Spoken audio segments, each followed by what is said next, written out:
Hi everyone, welcome to Rogues Knives. Okay, I've had a few questions today in regards to how to sharpen the quarter round on the tracker. It seems like a pretty common thing, like a problem to have for some tracker owners.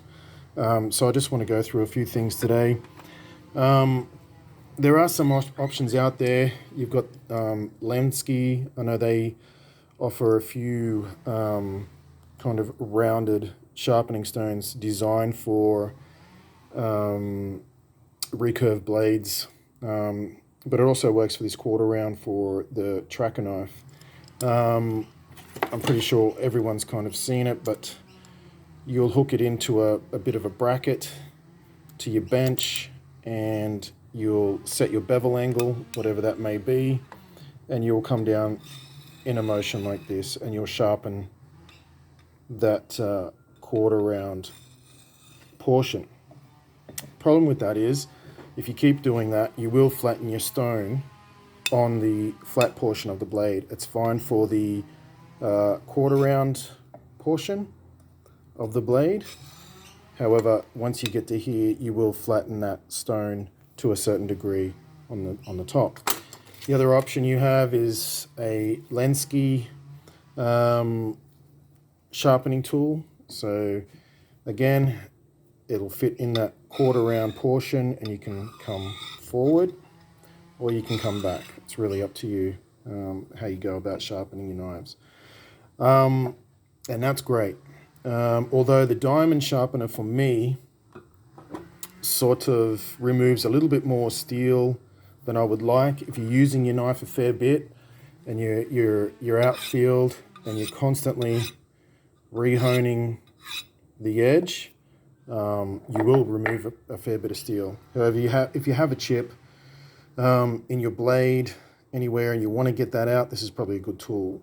For me personally, I just think it removes a little bit more steel than I would like.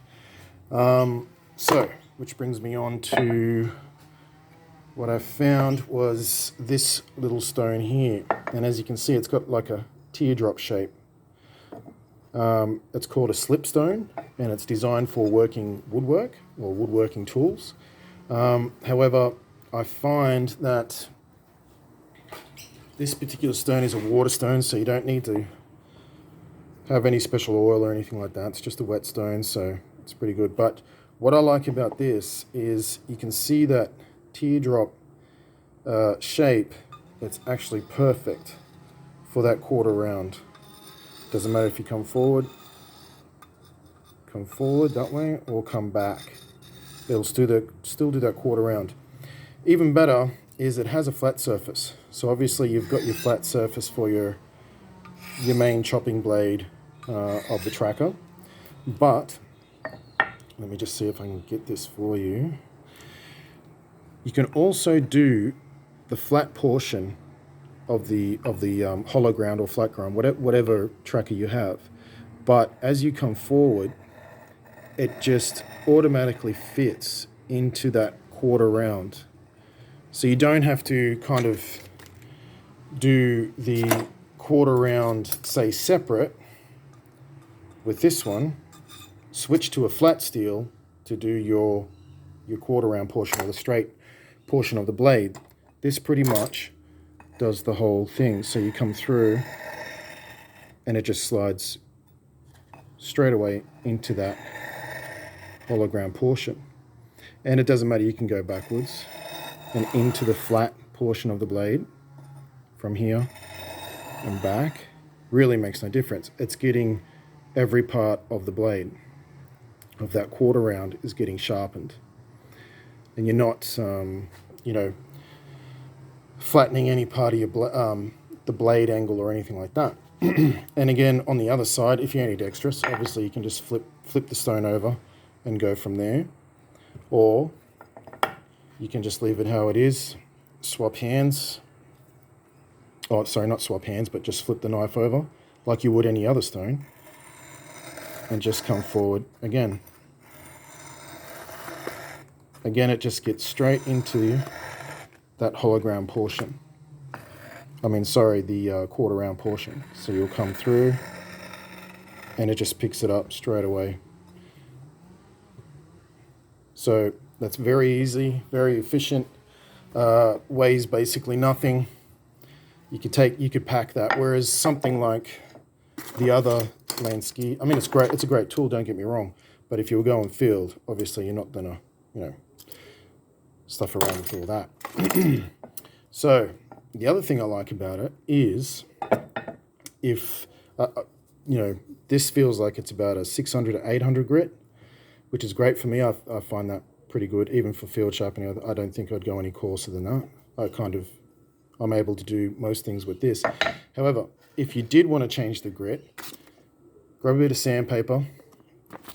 You can fold it over that quarter round portion if you wanted something with a bit more grit.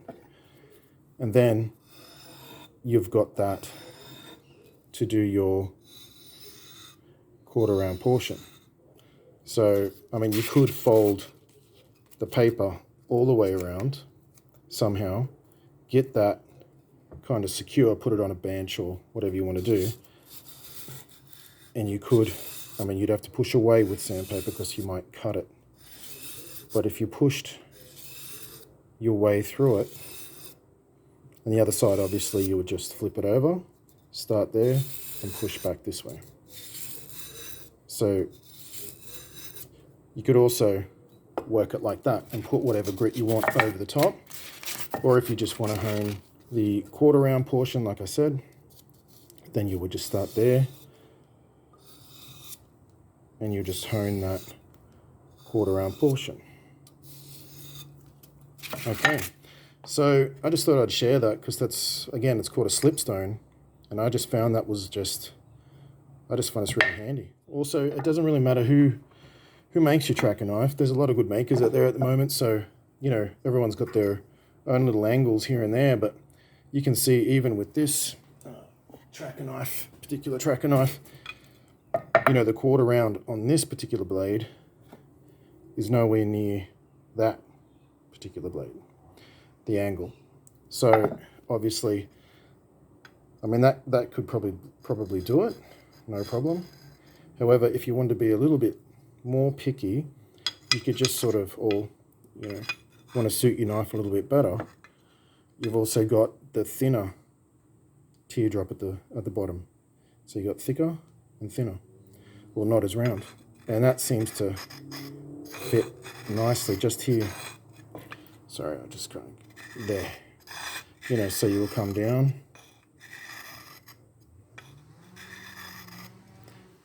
And you'll get that quarter round nice and sharp.